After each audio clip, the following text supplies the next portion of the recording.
This is the Hammerfisting Podcast. John Jones isn't in the picture, so until John Jones comes back, neither of these guys are legitimate.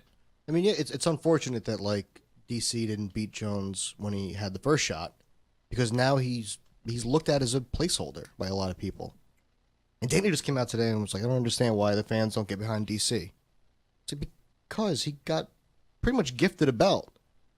You still got to fight the dude that beat him and who's never lost, and he's the fucking greatest light heavyweight of all time. But to me, again, just to stick up for DC and play devil's advocate, it's crazy because Daniel Cormier, even though he was an alternate, was the Strikeforce Heavyweight Grand Prix champion. We've seen him fucking ragdoll Josh Barnett, Dan Henderson, and when he fought John Jones, I was at that fight. When he fought John Jones, yeah, John won that fight, but we've seen John Jones just fucking tear through most of his opponents. But DC was a true challenge.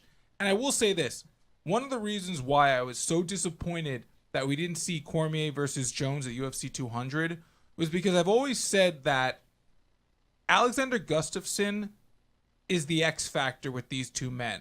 And that's why I've wanted to see them fight again. Because when John Jones fought DC the first time, he had that 5-round just fucking war, which could have gone Gustafsson's way. It went Jones's way. And, you know, I'm not going to fucking cry bloody murder, but that was a closely contested fight. And at that point, DC hadn't faced any adversity. So when he stepped in versus Jones, you could just see the difference in Jones being a guy that had gone into deep waters, being a battle-tested fighter.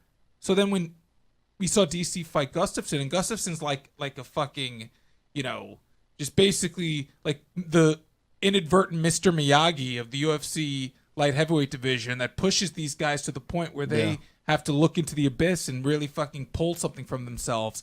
So now, who knows? DC could have turned that corner. Like, we could be surprised. Like, I hate the people that are writing off Daniel Cormier and just being like, oh yeah, you know, he's a hack. He's not the real champion.